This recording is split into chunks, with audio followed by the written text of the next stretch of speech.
আমরা বিয়ে করব। কি করব? বিয়ে করব। চেয়ারম্যান সাহেব বিয়ে করাই দিন, এগুলারে আপনার দায়িত্বে দিয়ে গেলাম।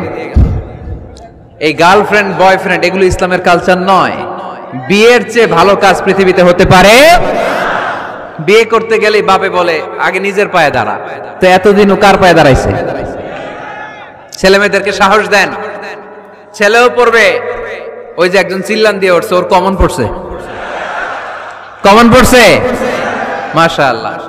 গার্ডিয়ানরা যারা আছেন ওদের দুঃখ কষ্ট একটু বুঝেন আপনারা, মিলাই দিয়েন ওদেরকে, বিয়ের পিড়িতে বসায় দিয়েন। বিয়েতে কল্যাণ, বিয়েতে বরকত। বিয়ের মতো ভালো কাজ হতে পারে না। সব নবীরা বিয়ে করেছেন। আর নিকাহ মিন সুন্নতি, বিয়ে আমার সুন্নাত। ফামান রাগিবা আন সুন্নতি ফালাইসা মিন্নি, যে আমার সুন্নতকে ভালোবাসে না সে আমার উম্মত হতে পারে না। বিয়েটাকে সহজ করে দেন। যেই সমাজে বিয়ে সহজ ওই সমাজে জিনা কঠিন, তাই না? যেই সমাজে জিনা সহজ ওই সমাজে বিয়ে কঠিন। আমাদের সমাজে জিনা করা সহজ, বিয়ে করতে লাগে 10 লাখ, জিনা করতে লাগে 1000, ঠিক কি না?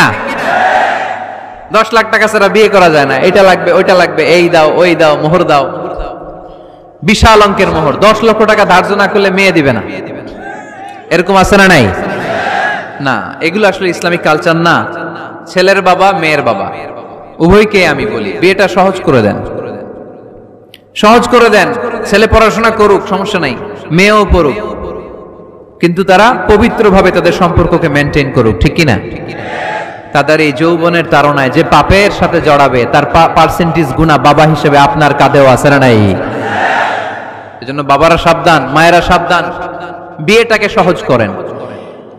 এই এলাকার যুব সংঘ যারা আছো, তোমরা একটা ক্যাম্পেইন করবা এই মাহফিলের পরে, টাইমলি ম্যারেজ ক্যাম্পেইন।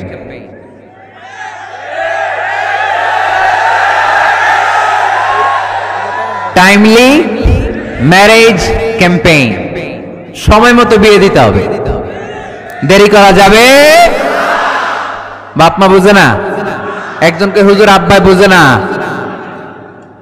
গার্ডিয়ান যারা আছেন একটু সদয় হন।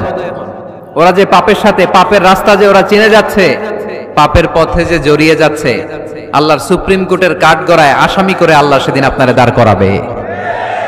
আল্লাযীনা হুম লিফুরুজিহিম হাফিজুন, দে গার্ড देयर প্রাইভেটস।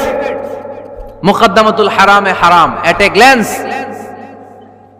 একটা নারীর দিকে চোখ পড়ে যাওয়া এটা হারাম না, কিন্তু এই চোখ পড়ার কারণে এটা জিনার দিকে নিয়ে যাবে, এজন্য এটাকেও হারাম করেছে কে?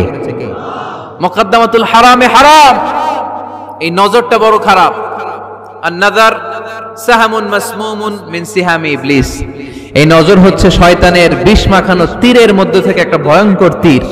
এই তীর দিয়ে শয়তান যুবক আর যুবতীদেরকে কাবু করে ফেলে।